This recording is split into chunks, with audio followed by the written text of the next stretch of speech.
Studio. In today's video we continue exploring our historical biographies of leaders. We kindly request you subscribe.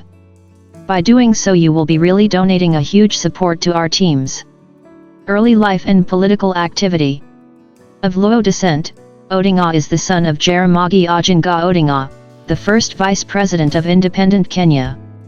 After earning a master's degree in mechanical engineering in East Germany in 1970, Odinga returned to Kenya to become a lecturer at the University of Nairobi.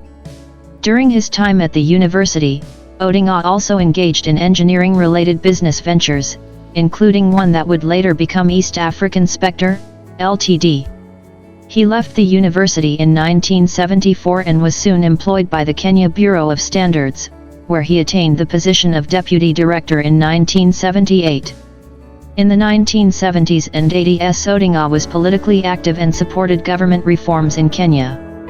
In 1982 he was accused of plotting against Pres.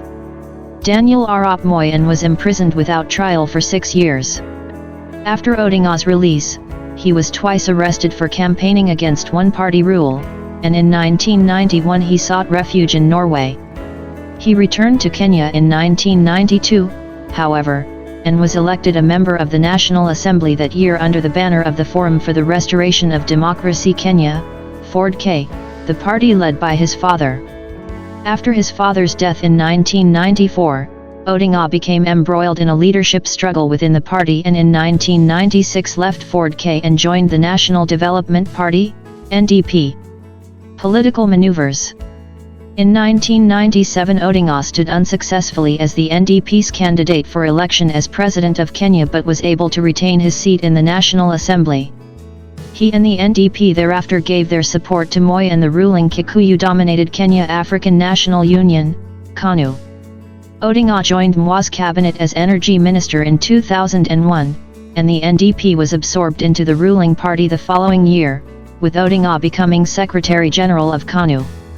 Odinga's hope of succeeding Moi as KANU's candidate for the presidency in the 2002 elections was shattered when Moi called upon the party to support Uhuru Kenyatta, son of former President Jomo Kenyatta. Several KANU members, including Odinga, formed the Rainbow Alliance within the party in protest of the choice, and they instead advocated for a vote among KANU members to determine the party's presidential candidate.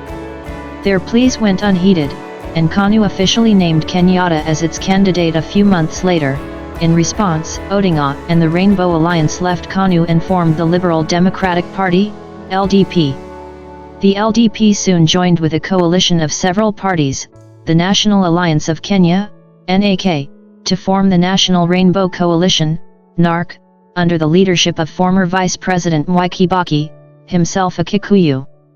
Although terms of agreement between the LDP and NAK were not completely revealed to the public, the two parties reportedly promised to equitably share cabinet posts and power, including naming Odinga to the new, strong prime minister post that would be created if Kibaki were elected president. NARC's efforts to challenge KANU were successful, and Kibaki was elected president in December 2002, the first non-KANU president in independent Kenya's history. NARC candidates, including Odinga, won more than half of the seats in the National Assembly. As one of the NARC leaders, Odinga had played a significant role in securing the election of Kibaki, campaigning relentlessly on his behalf after the presidential candidate was seriously injured in a car accident in the month leading up to the polls. After his election, Kibaki appointed Odinga as Minister of Roads, Public Works, and Housing, but the LDP soon accused Kibaki of reneging on the pre-election agreement between the LDP and NAK that promised to share cabinet posts and power more equitably between the two parties. Tensions between the two NARC factions further increased over several issues discussed at the country's Constitutional Review Conference in the spring of 2003, including the proposal to create a strong prime minister position, which Kibaki and his supporters now backtracked from. Eventually a draft constitution supported by Kibaki that provided for a weak prime minister and a strong president was presented to the public in a referendum vote in November 2005. It was not approved, however, as Odinga successfully led a campaign against it. Soon after, Kibaki dismissed his entire cabinet and reconstituted it the next month, without Odinga or many of the former cabinet members who supported Odinga. 2007 elections and aftermath. Problems between the LDP and NAK continued, leading to the collapse of the NARC coalition in 2006. Meanwhile, Odinga had already formed a new coalition, the Orange Democratic Movement, ODM. In the months prior to the 2007 presidential and legislative elections, Kibaki formed his own coalition, the Party of National Unity, PNU. During the campaign, Odinga sought to dispel the perceived grievances of some Western Kenyan ethnic groups by denouncing corruption in high places and by campaigning for a fairer distribution of land and the devolvement of power to largely single ethnic district councils. The ODM won a resounding majority in the December 2007 legislative election. The provisional results of the presidential election indicated that Odinga would be victorious as well. However, when the final election results were released after a delay, Kibaki was declared the winner by a narrow margin. Odinga immediately disputed the outcome, and international observers questioned the validity of the final results. Widespread protests ensued throughout the country and degenerated into horrific acts of violence involving some of Kenya's many ethnic groups, most notable of which were the Kikuyu and the Luo. More than 1,000 people were killed and more than 600,000 were displaced in the election's violent aftermath. In February 2008, former UN Secretary-General Kofi Annan and Jakaya Kikwete, President of Tanzania and Chairman of the African Union, brokered an agreement between Kibaki and Odinga for the PNU and the ODM to form a coalition government. This led to Odinga's being sworn in on April 17, 2008, to the newly created post of Prime Minister under Kibaki's presidency and with a power-sharing cabinet. Tensions within the new government soon appeared, however, and Odinga had only limited success with implementing his reform-oriented agenda. In 2009, Odinga complained that ODM cabinet ministers were not being included in decision-making discussions, and that led him to boycott cabinet meetings for a time. Another row erupted in early 2010 when Odinga's decision to suspend 2 ministers over allegations of corruption was blocked by Kibaki. Later that year, however, Odinga campaigned with Kibaki in favor of a new constitution that counted among its many changes a devolution of power to the local level of government. It was approved via referendum and promulgated in August 2013 elections. In the run-up to the 2013 elections, Odinga's ODM formed the Coalition for Reforms and Democracy, CORD, alliance with Kenyan Vice Pres. Stephen Kalonzo Musyoka's Wiper Democratic Movement and other parties. Under the CORD banner, Odinga and Musyoka campaigned for the posts of President and Vice President, respectively. Among the 8 presidential candidates, Odinga and Kenyatta, this time representing the Jubilee coalition, were front-runners going into the March 4 election, which transpired with relative calm. After a delay in the release of the final results, due to problems with the vote tallying process, electoral officials announced that Odinga received 43.31% of the vote, placing second to Kenyatta, who was declared the winner with 50.07% of the vote, just enough to avoid a second round of voting. Odinga did not at first concede. Citing what he maintained were many irregularities with the election, he filed a challenge to the results with the Supreme Court but promised to respect the court's decision. The court ultimately upheld the election results, and Odinga conceded. 2017 elections. Odinga remained politically active. In the prelude to the 2017 elections, Odinga's ODM party and the other parties that were previously part of the CORD coalition allied with more parties to form the National Super Alliance, NASA. The new alliance backed Odinga for president and Musyoka for deputy president to stand in the upcoming elections. The run-up to the elections was tense and filled with heated rhetoric, particularly from NASA and Pres. Kenyatta's Jubilee Party. NASA made repeated claims that the Jubilee-led government would try to rig the elections. The elections were held on August 8, 2017, and were generally peaceful. Before the results were announced, however, Odinga and other NASA members alleged that electoral irregularities had taken place and that the server of the Independent Electoral and Boundaries Commission, IEBC, had been hacked and called the election a charade. When the results were released a few days later, the IEBC announced that Kenyatta won the election with more than 54% of the vote and that Odinga trailed him with almost 45%.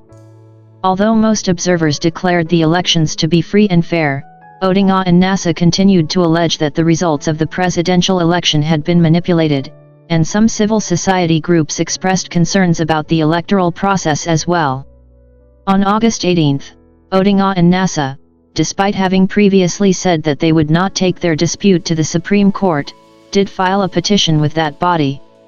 They requested that the presidential election be nullified on the basis that it was fatally compromised and asked that a new election be held. The Supreme Court's decision, announced on September 1, agreed with Odinga and NASA that irregularities had marred the presidential election. Declaring that the election had not been conducted in a manner consistent with the terms dictated by the Constitution, the court annulled the results and ordered a new election to be held within 60 days. The Supreme Court's decision shocked many, but Odinga praised it, saying, "For the first time in the history of African democratization, a ruling has been made by a court nullifying irregular elections of a president." A new election, originally scheduled for October 17 by the IEBC, was later slated for October 26 to allow the Commission more time to prepare for it. The rescheduling came on the heels of the September 20 release of the Supreme Court's detailed ruling on why it had annulled the results of the August 8 election. The ruling faulted the actions of the IEBC and cited many problems with the vote tallying and transmission process. On September 12, NASA had issued a list of what it deemed to be irreducible minimums problems from the last election that the IEBC would have to correct before NASA would participate in the new election. After various attempts at meeting with the IEBC to work through the issues, Odinga and NASA threatened to pull out of the new presidential election if changes were not made to correct the problems cited in the court's ruling and their list. NASA also held regular demonstrations in front of the IEBC headquarters and other areas in an attempt to pressure the body to make the requested changes.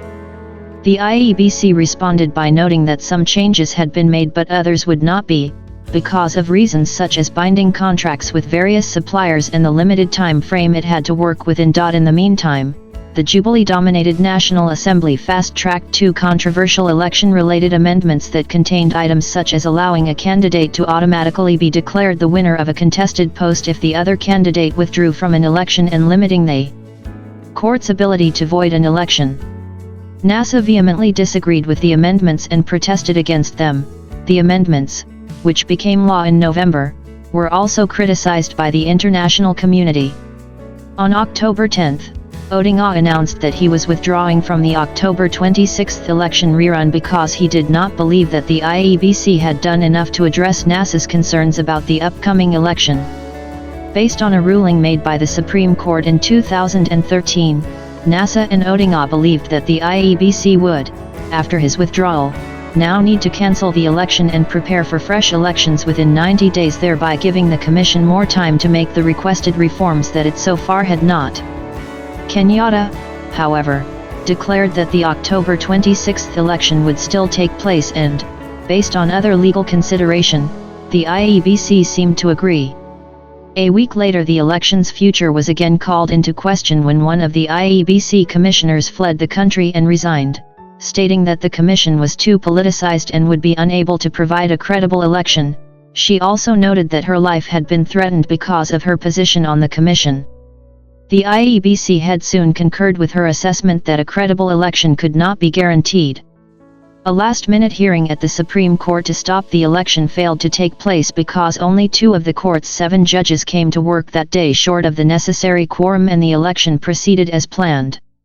Kenyatta was declared the winner, having won about 98% of the vote, although his victory was marred by Odinga's withdrawal from the race and the NASA-led boycott of the polls, which led to a low turnout rate of about 39%. Security issues also prevented polls from taking place in some NASA-dominated constituencies. Odinga announced the election as a sham and repeated his call for a fresh election to be held in 90 days. He also announced various plans for the future, including a campaign of economic boycotts and peaceful demonstrations to support his demand for a fresh election, as well as the creation of two bodies, a People's Assembly and a think tank. The former was to include representatives from various civil, religious, and business sectors that would assemble to discuss the important issues facing Kenyans, and the latter would identify and try to reform some government-related problems. The resistance arm of NASA, the National Resistance Movement, NRM, which would lead the campaign of civil disobedience and economic boycotts, had been launched the day before the October 2017 election. In late January 2018, NASA released what it said were the real results from the August 2017 polls, which showed that Odinga had won with some 8.1 million votes, enough to put him over the 50% threshold necessary to avoid a runoff election, while Kenyatta received about 7.8 million. The IEBC disputed NASA's claims. On the basis of NASA's version of the election results, Odinga was sworn in as the People's President of Kenya on January 30, 2018, at a rally attended by thousands of NASA's supporters.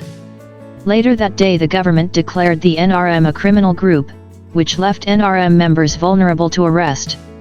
Some were arrested in the following days, such as Miguna, who called himself the general of the NRM. He was later charged with having committed treason-related offenses for having taken part in Odinga's self-styled inaugural ceremony. More striking than Odinga controversially holding his own inauguration was the Kenyan government's heavy-handed attempts at preventing media coverage of the event. Prior to the day of Odinga's symbolic inauguration, the government warned media outlets not to broadcast it. This warning, however, was largely ignored. On the morning of January 30, independent radio and television stations planning to cover Odinga's swearing-in were forced off the air by authorities, although some media outlets were able to stream the event over the internet. Rapprochement with Kenyatta and the Building Bridges initiative. In a surprising turn of events, Odinga and Kenyatta reconciled shortly thereafter, appearing together in early March 2018 and grasping hands, an act that became popularly referred to as the handshake, as well as viewed as a symbol of bipartisanship. Odinga went on to work with Kenyatta on the Building Bridges initiative, BBI, a task force that met with citizens from all walks of life in Kenya to identify some of the country's greatest challenges and then recommend solutions to address the problems. The task force released its report in November 2019. Among the recommendations were several that intended to provide for greater power sharing among the many ethnic groups in the country. The recommendations were adopted into a constitutional amendment bill, which was passed by both houses of parliament in May 2021. Before it could be put to a public referendum, however, the constitutionality of the amendment bill was challenged in the courts. The final ruling came from the Supreme Court on March 31, 2022. It found that the bill was unconstitutional and thus ended the attempt to amend the Constitution with the BBI recommendations. 2022 election. In December 2021, Odinga formally declared his candidacy for president in the 2022 election. He was running as the candidate of the Azimio la Umoja Alliance, which had been formed in preparation for the election and included the ODM as well as Kenyatta's Jubilee Party. Odinga was officially endorsed by the ODM as well as by Kenyatta and the ruling Jubilee Party in February 2022. He chose Martha Karua as his running mate in May. Odinga faced three other candidates in the August 9, 2022, presidential election: Deputy Pres. William Ruto, David Mwarwayaga, and George Wajakoya. Election day was lauded for being peaceful, and, over the next few days, a transparent vote tabulation process showed Odinga in a tight race with Ruto. Shortly before the results were released on August 15, however, one of Odinga's election agents said they could not verify some of the results and had reports of electoral malfeasance but did not provide details. This was closely followed by 4 of the 7 IEBC commissioners refusing to validate the presidential election results, saying that they were unable to do so because the final stage of the tabulation process had been opaque. Regardless, the results were announced, showing Ruto as the winner with 50.49% of the vote to Odinga's 48.85%. The next day, Odinga rejected the results, vowing to pursue a legal challenge to them. He filed a petition with the Supreme Court on August 22, calling the results fraudulent. His petition included allegations that some votes were not tallied and that there were discrepancies between the turnout figures and the election results. The court, which had consolidated his petition with 6 others that had also been filed, issued its ruling on September 5. The judges rejected Odinga's allegations, saying that no credible evidence of fraud had been presented, and the election results were upheld. Odinga said that while he respected the court's ruling, he disagreed with it. Raila, now still in Enigma as a strong opposition leader. He still fights for the rights of citizens and constitutions. Long live our Enigma Raila Amollo Odinga Amin.